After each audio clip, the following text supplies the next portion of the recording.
Hey guys, Jackie and Jalen here with Savvy Farmhouse, and we are at Home Depot. Hey guys, Jackie and Jalen here with Savvy Farmhouse, and we are at Hobby Lobby getting some fall decor for our exterior porch to our shop. So let's go shopping. I absolutely love coming to Hobby Lobby this time of year. It's fall overload with all of their really cute items in stock, from wooden crafts to wreaths to throw blankets, throw pillows, and everything in between. And remind you that it's 40% off right now. I was particularly looking for a fall mat for my black rug for the front door, which I found this really cute jute rug with the pumpkin print on it. Super excited, so I went ahead and I grabbed that. Along with my good checklist of things that I needed to get, one of the items that I needed to get by was the fall sprays to go into my antique tin buckets, where I like to put my seasonal sprays in there to give it a long-lasting look. I was also looking for some ribbon because I have two pit berry white wreaths, so I couldn't find a ribbon that I was really particularly liking, so I went ahead and I got the jute, and I also was looking for some pumpkins for the tin buckets as well.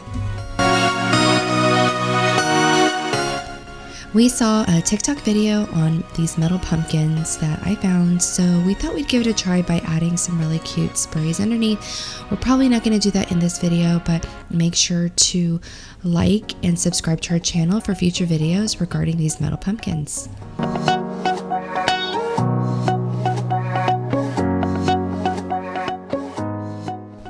If you're like me, I spend about an hour to an hour and a half on a rush day to make a Hobby Lobby trip. And I guess my best advice to you is, if you're going to be going into the store to look for a decorated space that you're going to be decorating, I suggest you pick a color scheme. I honestly wasn't sure what color scheme I wanted to go with because there's so much fall decor. Everything changes every year. There's new sprays, new colors coming out.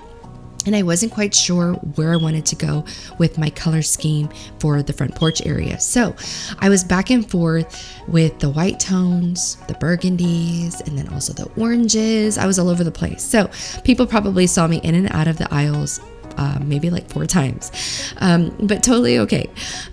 So I did find these soft green big sprays, and there are 2 different areas in Hobby Lobby. If you're not familiar with Hobby Lobby, they do have the seasonal fall area where they do carry the small sprays, like for wreaths and small projects, but they also have the bigger sprays in the floral department. So if you're not familiar with Hobby Lobby, make sure to check out both, so that way you can see what variety they have in the store and in stock. So whenever I was done picking out my color scheme, I went ahead and decided to go with a creamy look with accents of the soft green tones.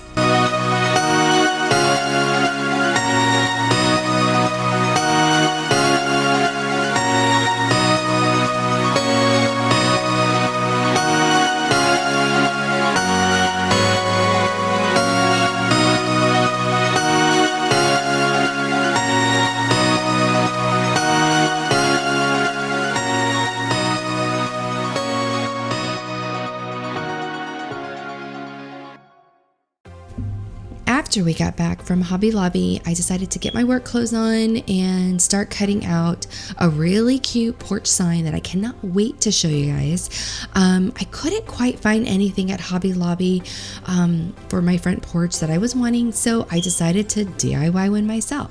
So I ended up having my husband get on his Lightburn software, make out a cute template for me to get cut out, and I got started on that project, and I cannot wait to show you guys.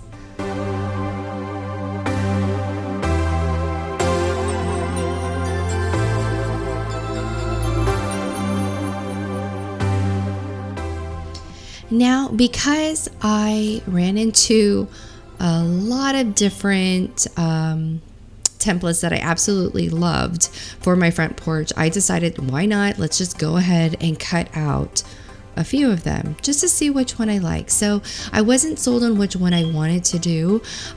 There were two that I was really liking. One was Harvest Blessings and the other one was Hello Pumpkin. So that is what this one is cutting out, is the Harvest Blessings.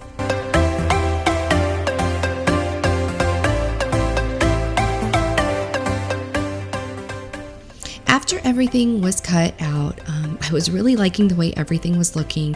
My husband, kindly enough, was able to get out all the letters and font for me so that way he could bring them over to my work table so I can get started on assembling everything together. So thanks, babe.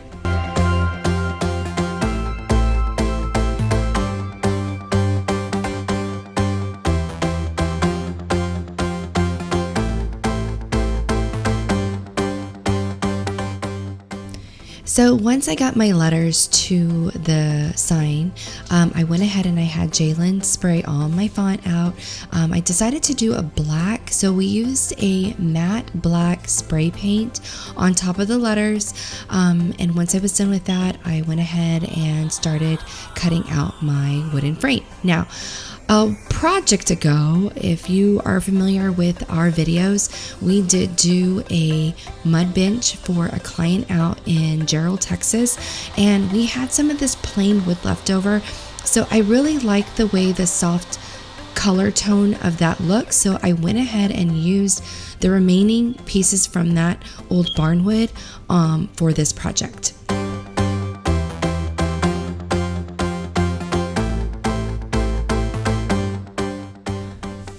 So when you're assembling a sign, one thing you want to do is make sure to paint the actual back part of your sign, or stain it if you choose to stain it. You want to make sure you do that before the framing, so that way you don't have to run into the issue of having to use blue tape to cover up your trim. You want to be able to paint that first and then put your trim on afterwards. I decided to have Jalen do the back part of the sign in a foxtrot color, which is a Valspar paint color that is a creamier white. It's not a white, it's a creamy white. So I wanted to make sure that it complemented not only the softwood tones but also the black lettering from the font.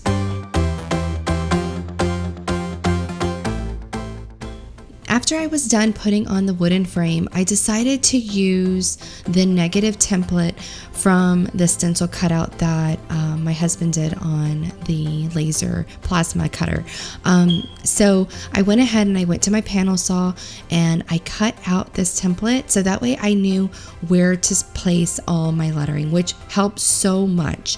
So all I had to do was get my Titebond glue, put it on a flat board, and then just rub my letters on it and then put the letters in the stencil, and it worked out so well.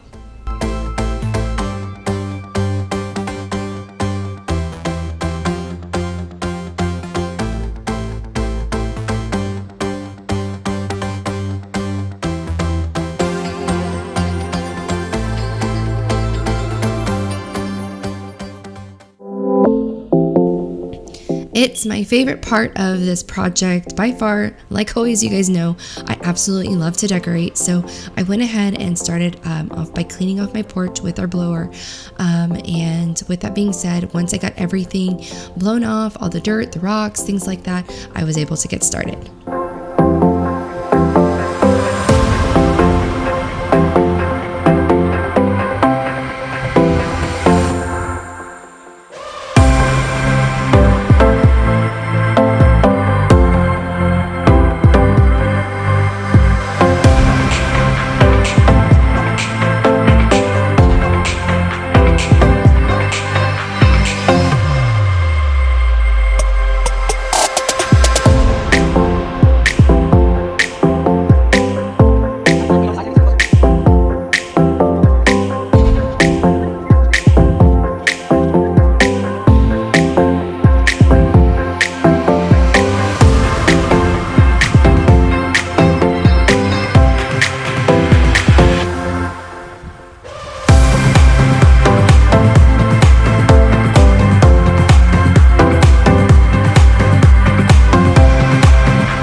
here it is. Everything looks so cute, from the porch sign to the bows on the wreaths to the sprays in our antique galvanized buckets. Oh my goodness, everything turned out amazing.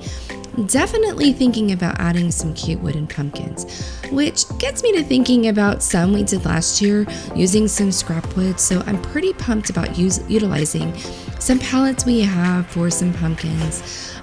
Think it'll be the perfect addition to the porch, along with that metal pumpkin shown at the beginning of the video. So with that being said, make sure to subscribe to our channel, hit that bell for notifications when we drop another fun video, and hit that thumbs up button, guys, if you like the video. We'll catch you on the next one.